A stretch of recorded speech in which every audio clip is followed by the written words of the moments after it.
She's April. And she's Molly. And we are the Book Besties. That means I would have had to have sex with a woman. His recruiter lied to him. Lancelot is the one that had an affair with King Arthur. You know what's the most dangerous kind of villain? A woman with nothing to lose. I can't argue with you if you're going to be rational. I can swim, Thomas. You know that, right? We're wearing matching colors. We never match colors. Mine's like a hunter green, like a dark green. Wear a lot of green, but I used to wear a lot of green, and I have green eyes, so it does look red good hair. It looks great. But I am wearing my New York Public Library shirt because I went to BookCon over the weekend. I have my Charlie Swan shirt on. You, daddy. With our other best friend, Nurse Katie, she met me from Ohio, and we were in New York together for 4 days. Mm-hmm.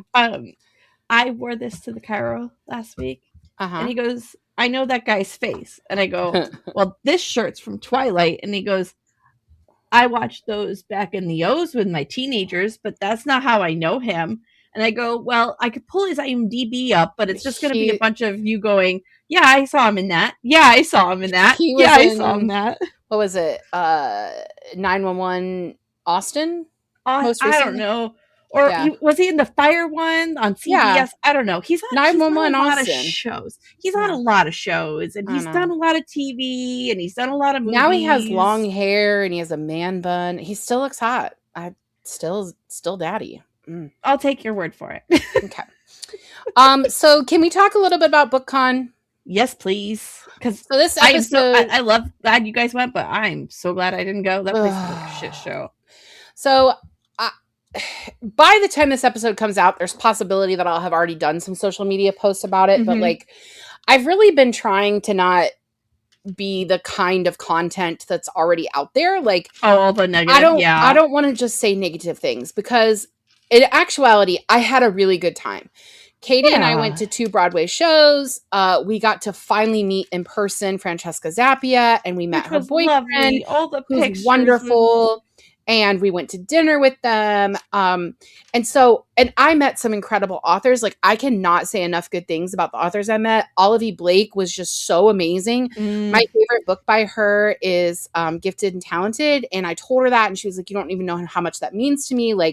That book didn't sell the way that the publisher was hoping, but it's my pet project. It's the one I really love. So anytime fans love that one, was amazing. Lee Bardugo, right? Lee Bardugo, who was my number 1 author to see. I had my rolling bag with me the last day, which you were not supposed to do, but at that point, I was just so exhausted. I was like, "Fuck it, get out of the way. I'm doing this." So I walked up to her. She was like, "You have the right idea." I was like, "Yeah, I broke the rules." She goes, "Fuck it," and I was like, "Yes, fuck it, yeah, Lee Bardugo." And then the coolest thing that happened was Andy Weir? Oh no, Andy, I gotta tell you Andy Weir, but that wasn't the coolest thing. But Andy Weir, when I met him, I said a few things about how we had covered him on the podcast. And then I was like, "And also Ryan Gosling is hot in your movie." He goes, "I know, right?" He's like, "I'm a completely straight man, but there's a line." And I was like, "And the line is Ryan Gosling?" He goes, "Yeah." And I was like, "Fair enough, man." So the coolest thing that happened was in the Audible Presents panel with Matt Dinneman and Jeff Hayes. First of all, when I walked up to the mic to ask a question, Matt was like, "Hey, book bestie." So I was like, It's like Matt knows us or something. I don't know. And Katie and I actually randomly saw Jeff Hayes outside of his hotel on Friday. And we rolled down the window and screamed at him, Jeff, "Hey, we're so excited to see you tomorrow at BookCon." And he kind of looked at us like, "What the actual fuck?" And then was like, he's like, "Well, okay, I'm in New York. People are yelling at me." Well, I mean, how many people know the faces of audiobook narrators? They don't. I mean, we do, because we've interviewed some and because we've met so many, but most people don't. I look it up. I need to know if the face and the voice match. Don't look up Teddy Hamilton. That's a big disappointment. Anyway, it was so sad when I did that. I know. It was really a letdown. But it happens. But I asked a question about audiobook access to libraries, and the first thing I said was, in addition to being half of the Book Besties podcast, I'm a librarian. And the entire room applauded. I was like, sure, wow. I mean, I do sort of feel like a superhero these days, but thank you guys. And then I asked about, for accessibility reasons, like, is it possible that Dungeon Crawler Carl is going to be available on audiobook for libraries? And Matt Denneman goes, first of all, I love that you asked that question in an Audible Presents event. Like, Audible people were there. And I was like, yeah, I don't have any shame about being a librarian. I'm going to advocate no matter what. Right. But so that was really the best thing. Like, I literally And then they released it to Libby on Wednesday. So, they did, but it wasn't the audiobook. It's the ebook is now available on Libby. I've already let my collections librarian know, and she's already ordered them for our library system. So I don't say where I live, but if you're in Virginia, there are libraries that have it now. Yeah. But it'll be a matter of time. But my favorite thing that happened from the panel, besides me like asking a question and getting applause for being a librarian, which was still insane. I'm still riding that high. People are still talking about it on Instagram. Like, that's crazy to me. Matt Denneman and Jeff Hayes were talking about how Jeff Hayes got a tattoo of Donut on his ass. Okay. Donut would hate that. Donut doesn't like tattoos. 100%. But it was a gimmick to get people to join this live stream. And so when Audible came to the table of wanting to buy the exclusive rights from Sound Booth Theater, which is Jeff's company, right? They're like, what else do you have coming up? Like, what things do you do? And Jeff Hayes jokingly told them, while I'm getting a tattoo on my ass of Donut. And this is what he said happened. The Audible people looked at each other. We'd like to be involved.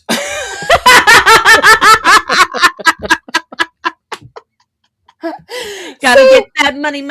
So they flew him and Matt out to LA. They found a famous tattoo artist who does Jesus Christ. Yeah, so they were involved. So yeah, there were a lot of high points, but here are the low points for me. Number one, Katie and I were in line with Chezzy and Chezzy's boyfriend to get food. We were in 2 different lines, and next in line when those places ran out of food on Saturday. So we didn't eat. I heard they ran out of food. The alcohol was $20 for well, I don't drink, so, and Katie didn't drink, and both of us were stoned anyway, so we didn't really need the alcohol too. But I guess people were getting White Claws or canned seltzers like that, and they were spending $20 to $25 on that. It's a con, so that doesn't really surprise me. But it's still. So the other problem was, of course, the lines were a problem, but really the big issue was just the inconsistency with communication between the con staff. I actually called out 2 con workers. The first one told me I couldn't get in line. He couldn't scan my QR code 30 minutes before a line, before a signing. And I was like, no, respectfully, I've been here for 2 days. 30 minutes before is the window. He's like, no, it's only 10 minutes before. And I was like, then why are there people already in line? He was like, I can't scan your QR code. And I was like, respectfully, what you do is you're going to go in the app, you're going to select the art author, and you're going to select the time. He's like, well, this is for whatever time he said, 1:15 or something. I was like, look at the sign that's right next to you. There's no one here at 1:15. I'm going to need you to scan my QR code. You're being finally did it. Guy. Do your job. He finally did it and realized he was wrong. And he was like, oh my gosh, I feel really bad. I've sent people away. And I was like, okay, well, I'm going to go in line now. And then that's a you problem. You better go find him, fucker. And then there was a woman that had us all in line, and we were all lined up perfectly and all this. And a guy came over and he was like, I need you guys to form a line. We're like, we're in a line. He's like, no, you need to be over here to make your line. So we moved, and he was like, I need you to be in line. We're like, we're in line behind this line. And I was like, what the hell? So then it was time for us to come up and get our QR code scanned. And the woman who had been running it scanned mine and my line buddy. I made a line friend. We were line buddies. So Jess, if you're listening to this, hi thank you for being my line buddy. And we got our QR code scanned, and then he's like, you need to take this woman first because she's ADA. And the woman was like, well, I've already scanned their barcode and we have to keep them in order. So I have to take them first. And she's like, I'm really sorry. And I looked at her and said, do not apologize to him. We were doing just fine with you as the leader over here. He came Until he in became and a he dick. disrupted everything. He looked at me, rolled his eyes, and walked away. And I was like, good fucking riddance. Go bother somebody else. Go You be a need to bitch be to here. somebody else. Yeah. Why are you here? Little power trip making $15 an hour. Right. And the biggest thing of all, Molly, this is my biggest complaint. Uh-huh. The best part of the event was the people, like the authors and meeting other fans. Like, it was amazing. So meeting other fans was really great because the bookish community is full of really amazing people, right? But besides the inconsistency and all the things that people are complaining about, BookCon has now released a statement, which frankly sounds like it was written by AI, so you need to fucking do better. But the response was basically like, how could we have anticipated this many people would like books? You guys sold the fucking tickets! Not only did they sell out within the first hour of the con, but then they opened it up to more tickets. So this is not a surprise to anyone. You fucking knew 25,000 people bought tickets to attend. Head count. Yeah, no. I don't do large crowds like that. Like, it gives me panic attacks, right? I had a panic attack while we were there. Yeah, I have panic attacks in large groups. Like, Matt is attested to it. And I was like, and you guys sent me that picture of the general admission, and I was like, I am so glad I didn't go. I am so happy you guys got to go because it is a once-in-a-lifetime experience. And it's a once-in-a-lifetime experience because I'm never going to do it again. Yeah, because some of those, and the costs and... Yeah, and then Chessie was treated like shit, even though she was an author. I was so pissed about it. That's annoying. The security wouldn't let her in, even though she had a guest tag, but would let me in because I had a VIP tag, and I had to go to her. That makes no sense. I know. I had to go to her publisher's booth and get somebody to come get her, and they were so embarrassed. And mad. I would be so mad. You're treating my talent, my author this way. You think I'm going to come back? And that's why all of my authors? That's one of the reasons why I really like Boyfriend, because he stands up for Chessie, and that's important. I got some of the texts. He's one of us now, I've heard. Yeah, we've claimed him. We've claimed him. I even claimed him, and I've never met him. Katie called dibs on their first child, and I was like, you can't call dibs on children. She said, the fuck I can, I just did. And I was like, okay, fair enough. No, we're first in line to be God whatevers. I just want to be invited to the wedding. If they decide that they want to get married, please, I would love to be invited because we would absolutely come. I really love Chessie. I really love her, and I do too. She's so sweet. He's a good guy. So she deserves that. She deserves all the joy. So that was my BookCon experience. If you want to know more, go on social media. I will share things. I don't want it all to be negative because at the end of the day, I had an amazing time. I met authors that I absolutely love and adore. And like, that was worth it to me. I do have a little bit of FOMO because I feel like I didn't do enough panels. And at the end of the day, if I would have done more panels, I would have been able to sit down. Because I was on my feet on Saturday literally for 6 hours straight. But you got all the autographs you wanted, you know? I didn't get all the autographs I wanted. There was a panel that no reservations for the whole panel. And Katie waited in line for me, but you didn't wait in line for the panel. You waited in line for each author. So you couldn't get the whole panel. So she waited for one. I also didn't get Christina Lauren because, again, I ran out of time. They're so busy, though. Yeah. I saw their lines, like, on the socials. Was insane. Yeah. And Kayla Bayron, Kaylin Bayron, I really wanted hers, and I didn't get hers either.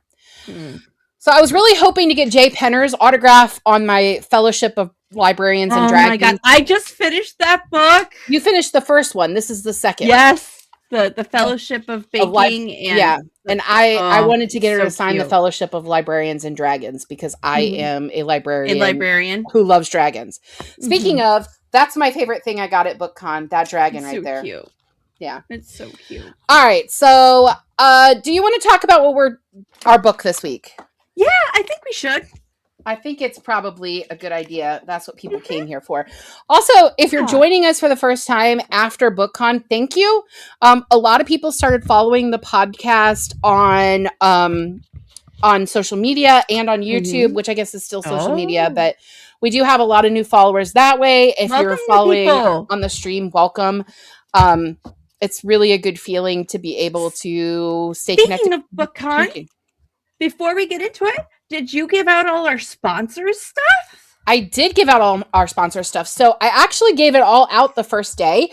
So I was giving out, I know. I was giving out magnetic bookmarks that were handmade. They have a 14-step process that makes them really the best on the market, in my opinion. And they had a discount code, which is our current code, New Things 2026, to save $5 off of an order of $25 or more. Which is stackable on anything that's going on the website right now, guys. And their physical store in Louisiana is open now. Yeah. So you can go there too. They just posted a reel recently of her unloading a bunch of boxes of books, and she's so excited. I know. So so we love Carpe Librum. Bookish shop for bookish people. They've been good sponsors to us for the past 2 seasons. So go support them. It is a small business. It's a woman-owned business. Definitely worth it. Yeah. All their stuff is handmade. So, all right. So this week we are talking about this book, Variation by Rebecca Yarros. And we've done Rebecca Yarros before, but we talked about Fourth Wing, not contemporary. So this is our contemporary. I still don't understand what the cover has to do with anything, but I think it's supposed to be like the flowers are like this, like they're supposed to look like tutus, and then there's fish because he's a rescue swimmer. But that's a reach, but okay. But it's a Montlake book, and so they, you get what you get. You don't throw a fit. Exactly. All right, you ready for a synopsis? Yes, ma'am. Variation is a second chance romance set in a small town on the northeast coast between a professional ballerina, Allie Rousseau, and Coast Guard rescue swimmer Hudson Ellis. Allie and Hudson met as teenagers when Hudson rescued Allie and her sister Eva from a sinking rowboat in treacherous seas. The rescue started a friendship that lasted for 2 summers before Allie was involved in a terrible car accident that killed her oldest sister and left her badly injured. Meanwhile, Hudson left for boot camp without even saying goodbye. 11 years later, Hudson is back in town working as a rescue swimmer when Allie comes back to rehab a torn Achilles tendon. The two are brought back together by an unlikely person, Hudson's adopted niece, who also happens to be Allie's biological niece. Through the summer, the two grow close again, agreeing to a pretend relationship in order to help their niece, Juniper, prove to her mom, Caroline, that she was born to dance, just like the other Rousseau girls. All right. So, is that a good synopsis? I don't even know. I think so, because this is a really thick book for what actually was in it. Right, but you covered the main streamline. There's a lot of subplots that aren't necessary for a major synopsis. So 452 pages, and this is what happens. 452. And because indie authors, which Montlake is technically not indie, it is Amazon's print, but they still get paid per page. By the word. Yeah. All right, so we both read the Fourth Wing series. We've read all 3 of them. But this is our first contemporary Rebecca Yarros. What did you think of her writing in this particular genre? It took me till almost 1/3 of the book to get into it. I didn't see the Rebecca Yarros I fell in love with till almost 1/3 of the way into the book. And I was like, and I finally got to it. I was like, there it is. There's the author I know. But it shouldn't take that long for me to decide if I am in. You know what I mean? I mean, I was in from the beginning because I like a good second chance romance. I love a friends to lovers trope. This book was published in 2024. So it actually came out in the middle of the Fourth Wing craze. That's wild. And I could be wrong about this. I'll put it below if I am, but I think this is her newest of her contemporary. Maybe it is. I don't know. And then she has one that she just finished in between finishing the third and fourth Wing. Okay then. But she always writes military, like all She's an army wife. Right. Is it an Army? Is that what she is? Army? I thought it was Air Force for some reason, but Army, Pretty that's sure fine. she's an Army wife. Well, I think she probably should have done more research on Coast Guard, but we will get into that question later. I still think her writing is really beautiful. I still think her writing is really beautiful, and she's really good at writing dialogue within a love scene, which is tricky, I think. She does not pull you out of the scene. Yeah. Does that make sense? Yeah. There unlike is this Tessa Bailey, who will say, "Oh, baby, they look so pretty," and I'm like, "What the hell?" transition from pre-love, post-love. Mm-hmm. You know what I mean? Like it is this gradual flow. There is no chunkiness to it, which is really difficult for authors to do. Right. I tell you what, as someone who sucks at writing sex scenes, it is hard to get that flow. It is. She did good. I definitely think she did a good job making a well-rounded book. Yes. But my next question is where I feel like she fell. So part of the reason that we picked this book of hers was because you and my husband are Coast Guard veterans. And no way. Never mentioned it ever. And I'm, the wife of a Coast Guard veteran. Yeah. So I want to talk about the Coast Guard stuff that Rebecca got wrong. And how about what she got right? So where did she go wrong?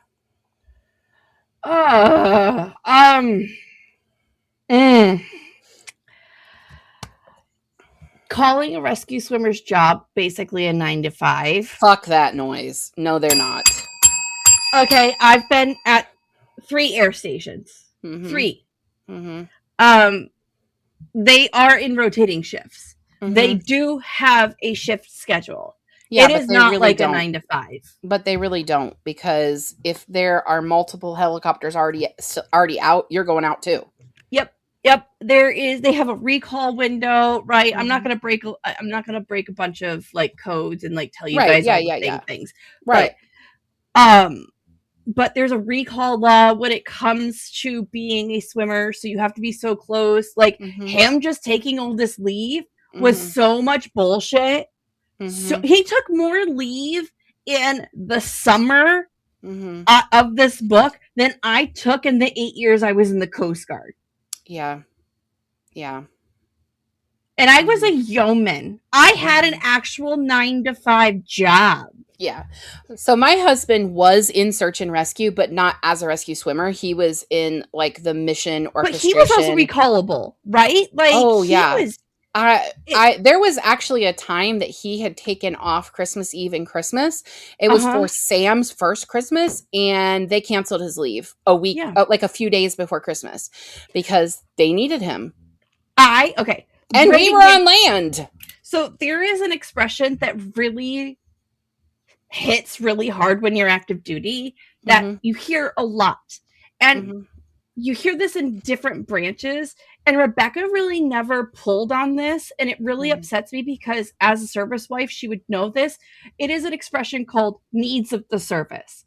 And when you're active duty, your life is the needs of the service. What you do is that you are at the whims of the military and what they say, right? The Coast Guard did not issue your wife and kids in your sea bag. Yep. Perfect example of this is I was on leave I went to New York for a baby shower for my pregnancy with Piper. So this is 2009. I was the dock unit leader for like incident management for Corpus when they did hurricanes. But I was out of town, and there was a hurricane happening in Louisiana. They did not have a new dock unit leader because of the transfer season. So the ensign that was supposed to be their dock unit leader called me on my personal cell phone during a hurricane while I'm on leave to talk him through his new job. Yep. When I say needs of the service, that's what I mean. I did not get to do everything I needed to do on my leave because it wasn't my leave anymore. They didn't care I was in New York. Tom was not in a deployable unit when we were in Ohio, and he deployed 3 times. Yep. The other thing that she got wrong was the transfer the length of your billet. Move request, she called it. It's not a move request. But she was talking about how everything is 3 years, and that's not accurate to the Coast Guard at all. It depends on the billet. It depends on your job. It depends on where you're stationed. But what he would have been doing, he was on land in Conus. He wouldn't have been there for 3 years. Also, he was enlisted. He does not wear dress whites. Oh my gosh, that was the biggest cringe to me. Put on your dress whites. If I had a physical novel in my hands, I would have thrown it. I texted you about that one because I was like, no, it's dress blues. I mean, he got called a lifeguard, which I've been called a lifeguard 100 times, but it's usually by another service member. So for the guy, Richie Rich guy, to call him a lifeguard, right in the face. Unless a civilian calls you a lifeguard. I never heard Tom get called a lifeguard, but I heard him get called a puddle pilot quite a few times. Yeah, people don't talk to men the way they talk to women. No, that's fair. So what about the things that she got right? One of his days of leave gets canceled last minute. Yep. That feels right. Everybody knowing everyone, like him calling his like detailer, super realistic. Yeah, but I'll tell you what, that doesn't happen for every rate. No. And let me tell you what also, just because you know the detailer does not mean he's going to pull weight for you. Again, because of the needs of the service. The service. Yeah. And him wanting to go to Alaska like it was this shiny experience of a lifetime and that like it's so hard to get. I could get you orders to Alaska for almost any rate right now. Yeah. Within hours. I do feel like she got the mentality of the rescue swimmer right though. They are they tend to be reckless with their own lives because I mean literally, and I have this later in the notes, but the motto for the rescue swimmer is so others may live. Yeah. They tend to be reckless. So I felt like that was legit. Okay. So there's this scene where they're staying over at his house. Okay. And he pulls out a toothbrush for her. And she goes, you always have toothbrushes around for your guests? And he goes, yeah, I'm always ready. I was a Boy Scout. That bitch missed the opportunity of a lifetime to throw in Semper Paratus. Semper Paratus, always ready. The Coast Guard's motto. If she would have done even an inch, like she really had it there and she didn't use it. And she just wafted that option. And I was so mad. Yeah.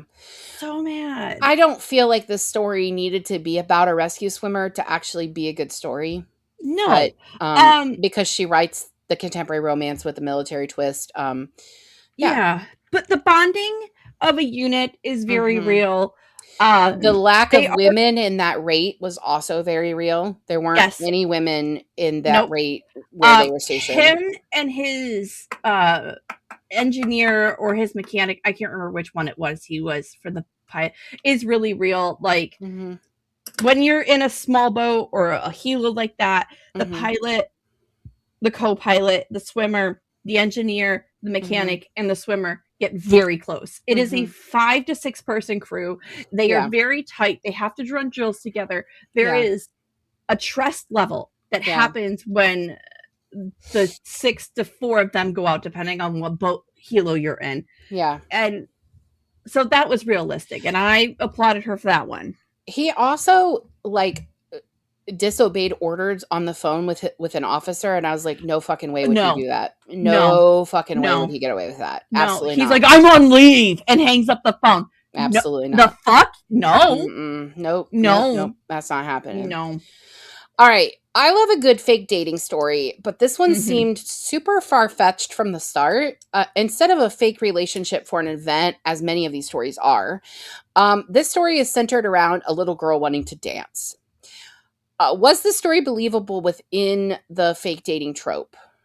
Honestly, this was my favorite fake date I've read in a long time. Really? I don't like fake date normally. I do, but I, as a mom, I'm like, you better fucking not hide stuff from me about my kids. Absolutely the fuck not. Them hiding this stuff from her mom was ridiculous. Absolutely the fuck not. Absolutely the fuck not. And I also don't believe that Caroline wouldn't have told them that she couldn't dance because of the adoption. Like, I feel like that would have been something that Hudson knew. What bugged me about it is nobody knew about the paperwork, right? Like nobody knew about the NDA and any of that. That just feels it's a small town. So there's only going to be like one or two lawyers in town. Yeah. Well, I know what I mean, mean? they were New Yorkers, so they had a lot of lawyers. But now I don't know. I just, even with an NDA, I have a really hard time believing that Hudson didn't know that his niece couldn't because there was some infeasible stuff there, but that's kind of the point of fiction. Yeah, fair enough. All right. Most of the book in the dark about a few different points. I want to touch on those later, but let's talk about Juniper discovering that her mother is the dead Rousseau girl, Lena. Given the fact that Caroline has such a deep disdain for the Rousseau family, do you think this link was a good choice for the narrative? I think Lena picked it. I think Lena picked it from the beginning. I think so too. And she picked a good family. She picked a good family. She that picked loved a family each other. that loved each other. Not that a family that focused on like their name, not a family that focused on like a career field like her family, a family that focused on love and building each other up and taking care of each other. And that's what she wanted for her kid. Right. I do feel like there was another missed opportunity because when Caroline mentioned something about everyone in that genetic line being horrible, and Hudson's like, someday you might regret saying that. That never gets revisited. Never gets revisited, and that was a string that should have been tied. Yeah. But I actually think that it made sense given the fact that we know loosely that Allie's mom was abusive. To see a family that loved each other, that took care of each other, that would be what you would want for your own child. So I can see that. I think it was a good link. I do think it's a little weird that nobody knew at all. It feels odd that in a family even in closed adoptions, the adoptive parents know who the birth parents are, right? It's just that in a family so tight, she didn't tell anyone a secret. Yeah. But isn't that how normally even a closed adoption works? Like the adoptive parents know the birth mom, but not necessarily the kid or whatever. Yeah. I don't know. Caroline mentions that she gets a call out of the blue. Like she didn't even, So. Like she didn't realize she was getting a kid just yet.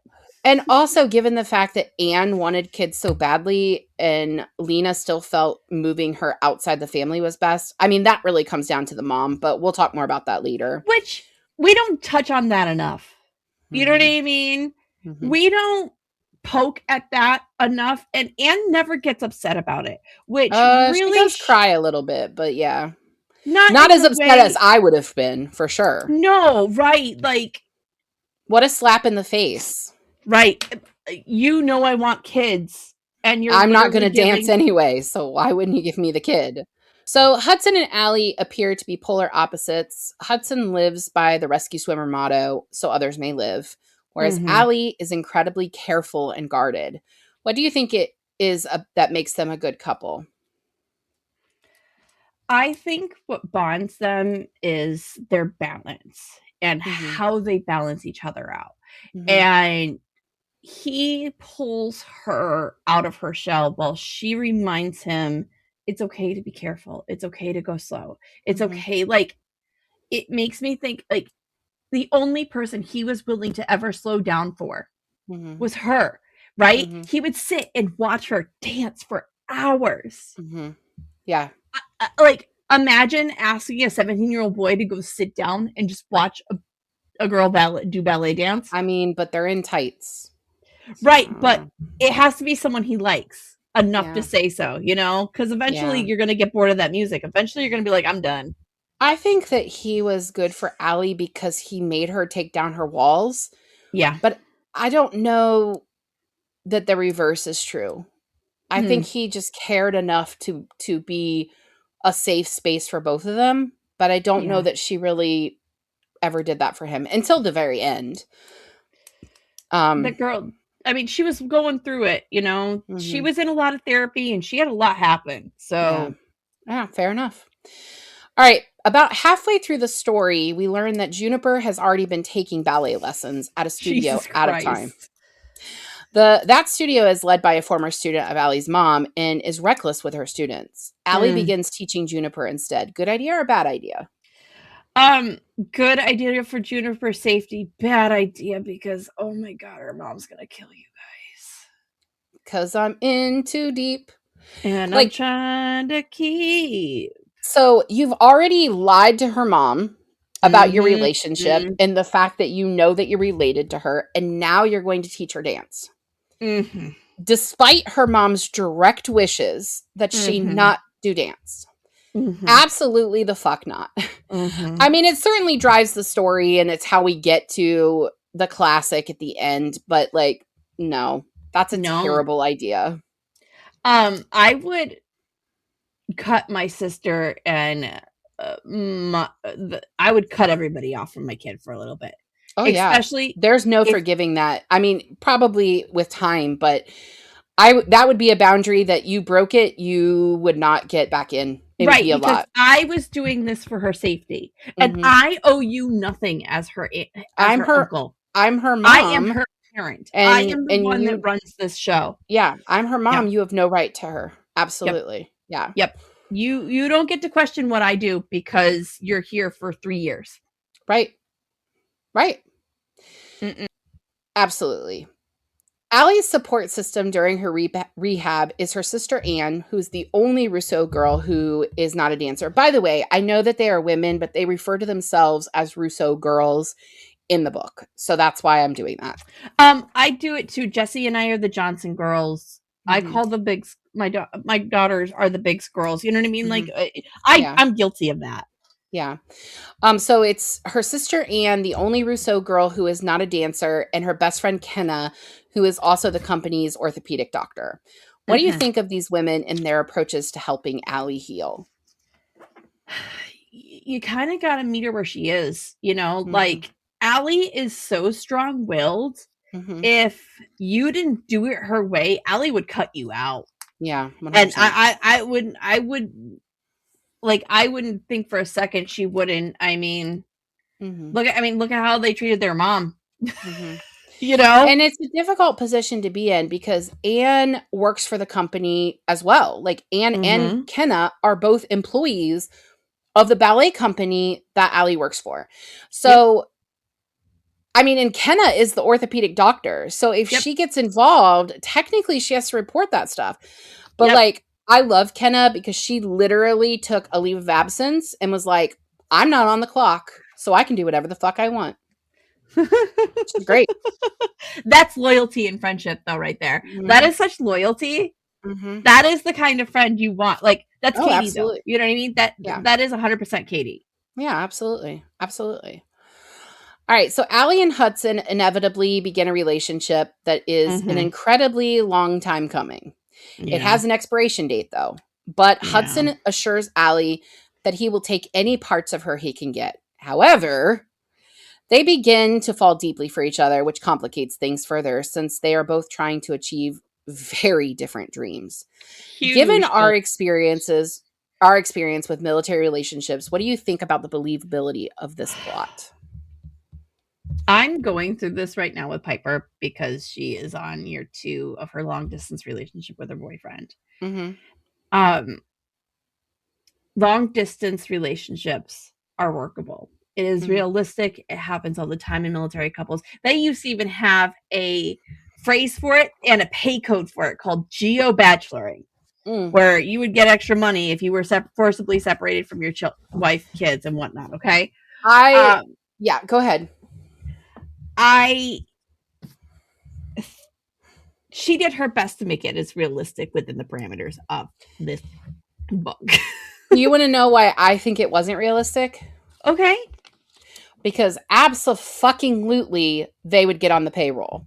Oh, yeah. there's so many military couples that get married just because of the income and the insurance.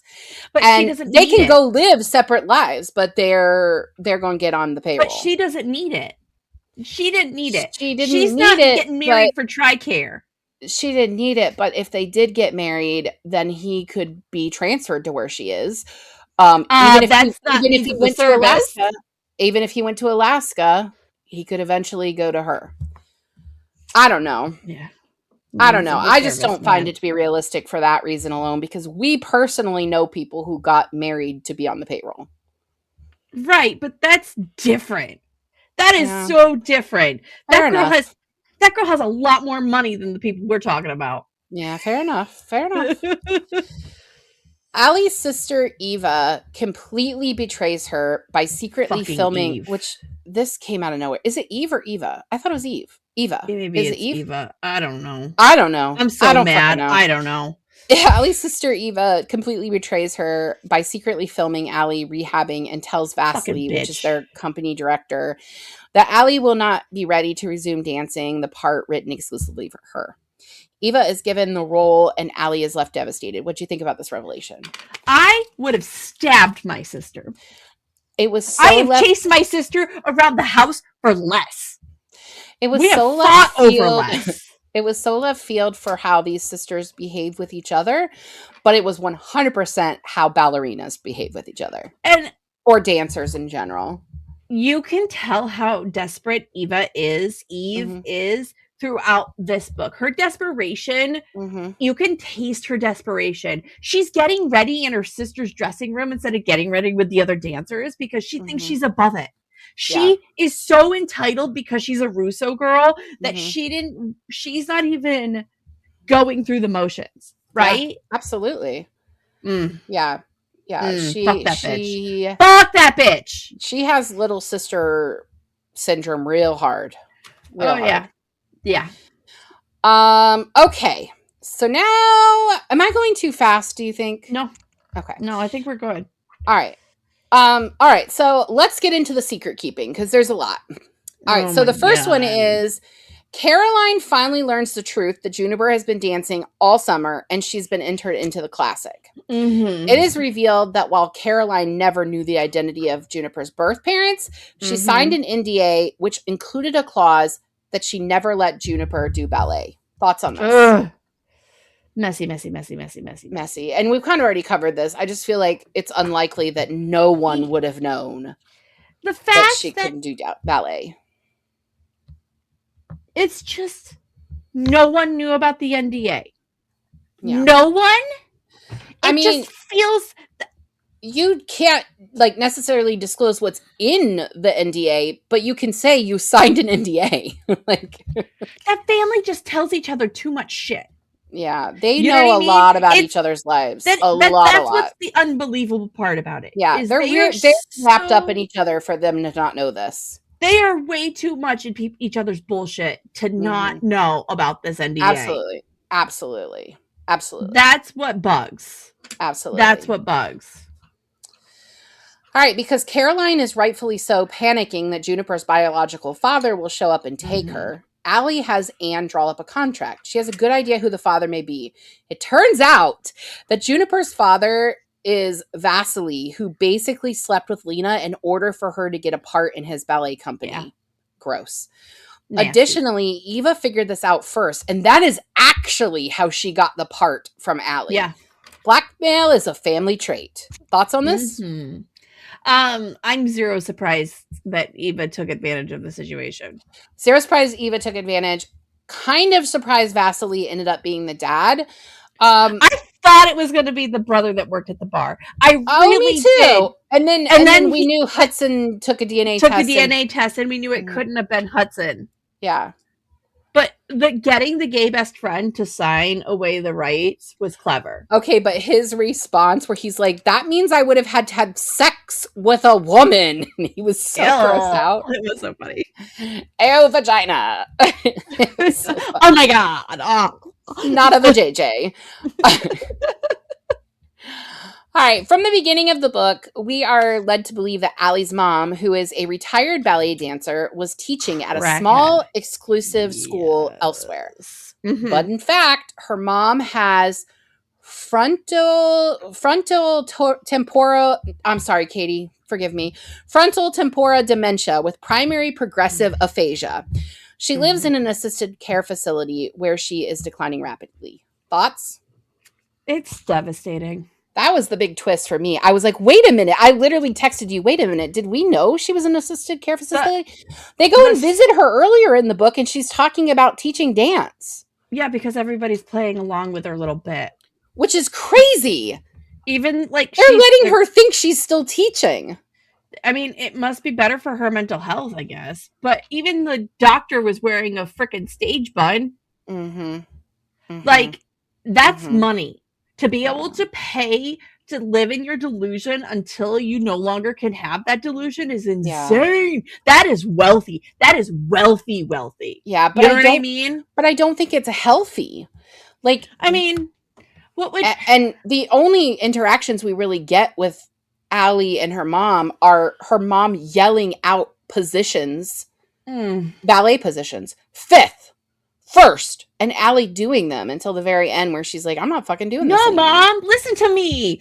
It's insane. It's heartbreaking.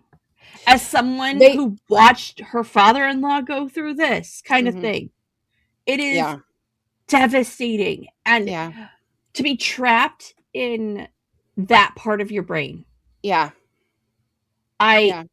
mean, what if, heaven forbid this happens to you, but what if you're in, I gotta put books away mode? You know what I mean? You're in library mode. You know what I mean? Wouldn't you want your boys to do everything they can so you feel comfortable? Yeah, but with that said, Alzheimer's runs very heavily in my family. My great-grandmother had it. My grandfather had it. I'm sorry. We'll never know if my mom has it because my mom had a car accident and has a traumatic brain injury. So she has dementia related to that. So we don't actually know if it's Alzheimer's, because for those of you that don't know, you can't actually diagnose Alzheimer's truly without dissecting a brain. They can... Which is fucking insane. Yeah, I mean, like, you can't really know for sure, but they have enough tests that they can do that they're like, okay, this is Alzheimer's, not dementia. And scans, and we're seeing, they're starting to figure out the markers for different things. It's just a really slow process, unfortunately. I have a 1 in 4 chance of ending up with Alzheimer's. And yeah, it sucks. I'd really like to take the DNA marker test, but Tom keeps telling me not to do it. He's like, I don't think it'll help your anxiety. I'm like, I feel like it would, because then I would know what I'm up against, but... We did it for Matt. He didn't want to look. I looked. But so I have a 1 in 4 chance of getting it. And I don't want my kids to feel like they can't let me exist and decline the way that I need to. If I need to organize shelves, then I'm going to organize my shelves, but don't put me in a home that's basically a library. Although actually that sounds really fucking cool. I retract that. But that's because of who I am now, not necessarily who I'll be with that. But maybe this is what she picked. But they literally have people who are hired to be dancers that she's teaching, and they quit because of how violent she is. I don't know. It's just awful. It's just too many things wrapped up in it, and I don't like it. I think that's really cruel to do that to her. But the fact that she's still on point is insane. What if she did it to herself, though? That's what I'm thinking. What if she did it? What if this is self-inflicted? Yeah, but you don't really know what's best for yourself when you have these kind of... Yeah, but the woman's crazy. The woman was crazy, and the way she treated her kids was crazy. The way we're going to talk about the crash, I'm sure. So crazy. Yeah. She's crazy. That's actually the next point. So let's talk about it. Okay. So the final secret that is revealed is that Lena did not actually save Allie from the crash, but Hudson did. Hudson pulled her out, saving the quote-unquote wrong sister, according to Allie's mom. The betrayal makes Allie feel as though she will never be able to trust him again. Thoughts on this whole thing? I I kind of figured he was there. Like, that wasn't too surprising to me. I thought he was the one driving originally. Like, that was where my brain first went. I thought he was the cause of the accident. Yeah. But not necessarily driving, but that he caused the accident somehow. I've been sitting with this thought, and I did some research online, and I'm not the only one that thought this. Some people think the sister did it on purpose to kill herself. Yeah, I kind of got those vibes. I didn't do the research like you're saying, but I kind of got those vibes that maybe she was reckless. Mildly suicidal. She was very suicidal. You know, like, she just gave her kid up. She's supposed to be going back to dance, but she doesn't want to dance. And she's going to be dancing for the person who got her pregnant, basically forced her to sleep with him in order to get the job that she wanted. And her mother forced her into all that situation. If you squint, it looks suicidal. Yeah. And she put her sister in harm's way on top of it. Yeah. It is, and her poor sister has all this, like, she obviously has a brain injury of some sort from the accident, and she's so messy. Yeah, they don't even touch on that, but she clearly had a concussion from the accident, which is in and of itself can cause memory issues, but she has to have some sort of TBI, and they don't really go into that. They only go into what would affect her dancing, which a TBI would too. But I wasn't surprised that all the Hudson was there. I was surprised that he wasn't the cause of it, because I just had a feeling that I'm sure he in was the their cause world, the mom blamed him. Oh, because how dare she hang out with the pauper? All right. Yeah. Her consistently referring to Allie as the wrong sister is so disgusting. Gross. It's so gross. From what we gather from the book, Allie is probably a better dancer. They're talking about her being the prima, which is such a rarity. I actually did do research on this. It is incredibly rare. There's only 40 in the whole world right now that are labeled prima. It's such a high honor that they don't just know there. You can have a professional ballet company and have no prima. Yep. So it's a big deal. Misty Copeland's our age, the professional ballerina. Have you seen how many surgeries that woman has had? She's had a lot. A lot. And she has more damage to her body than a NASCAR driver. Yeah.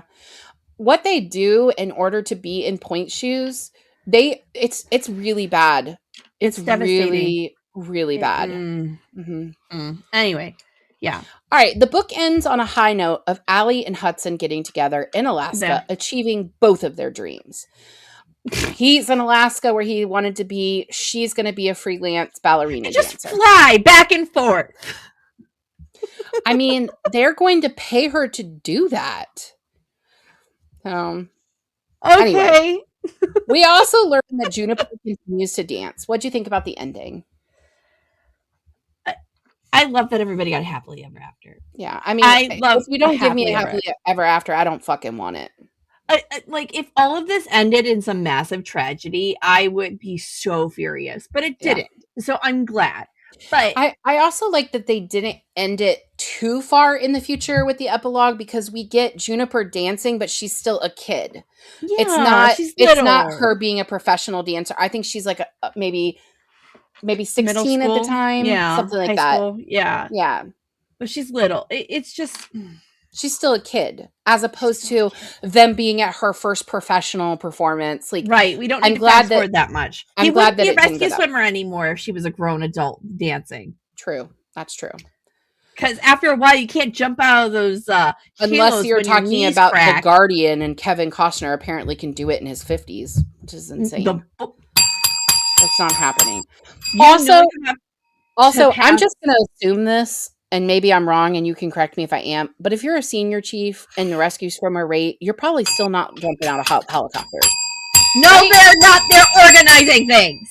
Right. After a certain moment, your age hits. If you can no longer pass a certain fit test, because it's a different fitness test for rescue swimmers every year than it is for everybody else. And if you can't pass that fitness test, you get put on a program. And after that program, their C schools, it's a whole... They're a whole different world.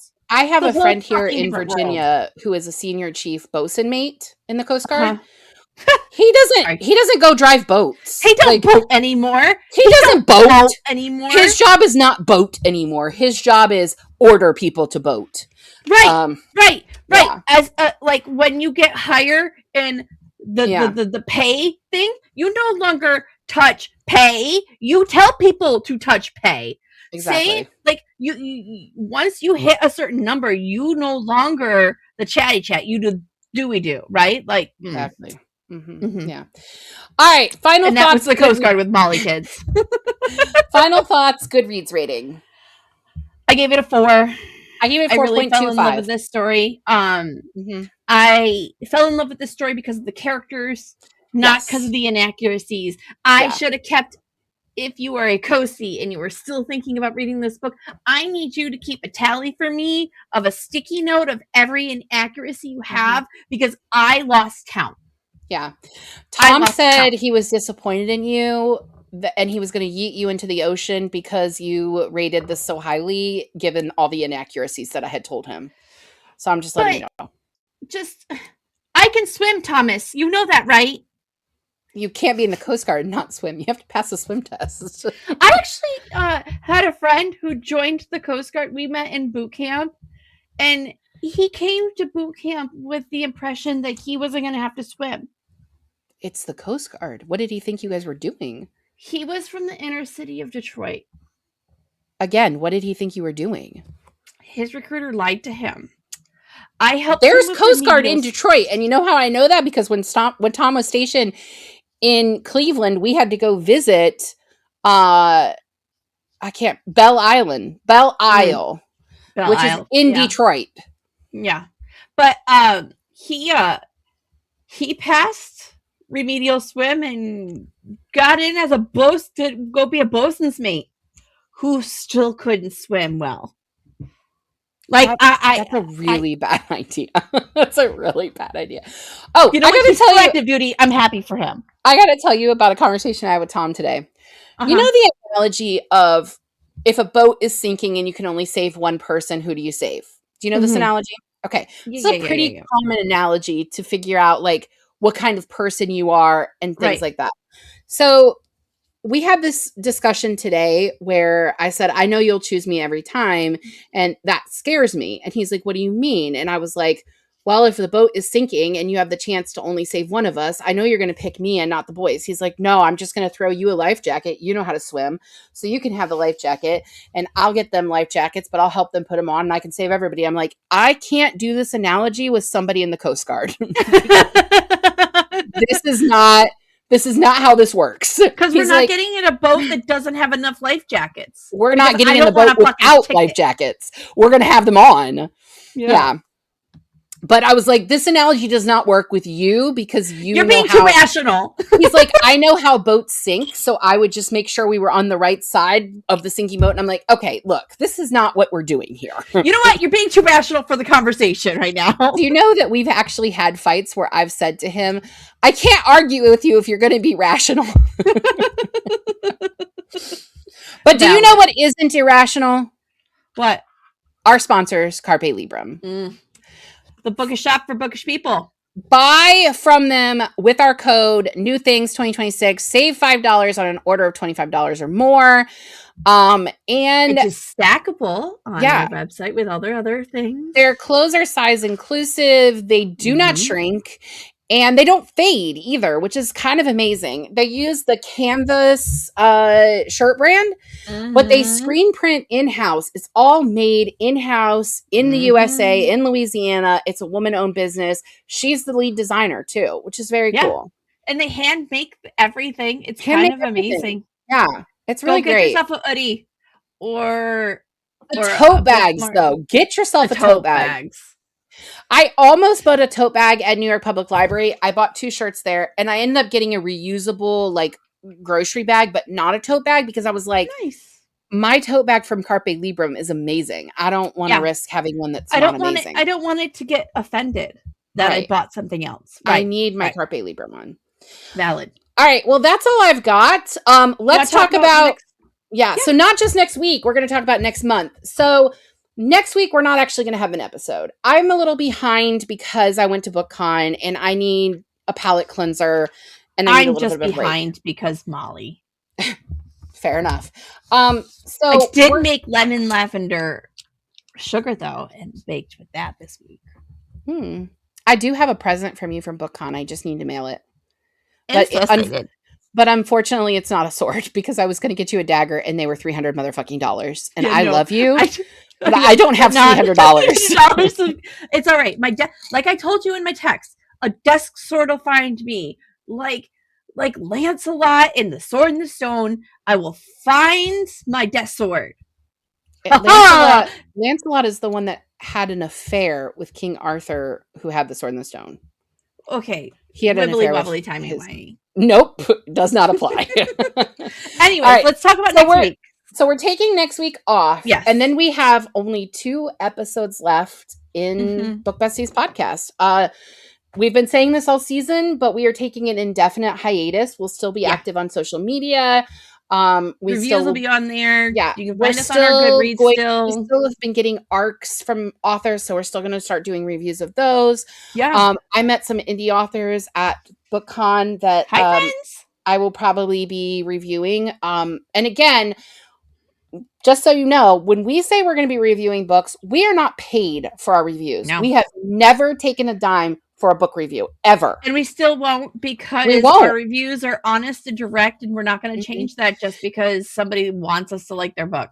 And we'll be perfectly honest, even if you're an indie author. So if you don't want us to review, honestly, don't ask us. We have had beef with indie authors before. Yes, we have. So for the final 2 episodes, and again, I just want to say this is an indefinite hiatus, but that doesn't mean forever. If Molly and I decide in a year from now, this will be the end of this year for sure. We're not doing any more in 2026. But if like a year from now, Molly and I are like, hey, let's do it. Let's do a season. Let's fuck around. Right. Let's fuck around. The RSS stream is still going to be active, so you can still listen to all of our back episodes. Our website will still be active, so you can still go on and look at that. And our YouTube is still active, and we'll still be on TikTok and Facebook and Instagram. Yeah. But our final 2 episodes are books that I'm really fucking excited about. I'm so excited about. So we're going to start with this book here. Shield of Sparrows by Devney Perry. The sequel just came out, and there is a 3rd book that will be coming out next year. Look how pretty this is. This is so pretty. So pretty. So that's the first book for May. But again, we're taking next week off. So 2 weeks, come back, and this will be the book. And then we're going to end the series potentially with Heavenly Bodies by Amani Iriu. I don't know how to say her last name. Eru, I was saying.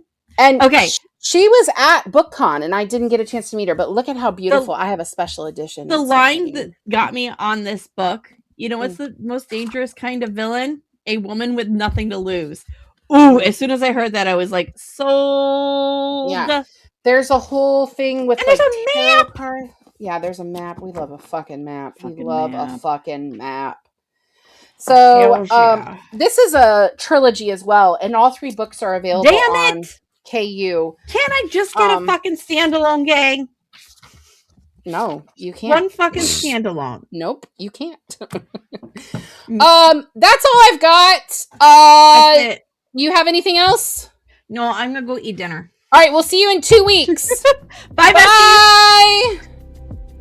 Thank you for joining us on Book Besties. Don't forget to like and subscribe. The views discussed here are those of April and Molly, not those of anyone else. Today's book was Variation by Rebecca Yarros. We'd like to thank our sponsor, Carpe Librum, the shop that has bookish things for bookish people. And right now, you can save $5 off your order of $25 or more by using our code NEWTHINGS2026. Your Book Besties are Molly Biggs and April Watkins, editing by Thomas Watkins, and music is Sleep Sweetly by Brigida. Don't forget to follow the Book Besties on Facebook, Instagram, TikTok, and YouTube. If you'd like to contact the Book Besties, please email us at bookbestiespod@gmail.com or visit our website, bookbestiespodcast.com. Until next time, besties, get lost in your favorite book.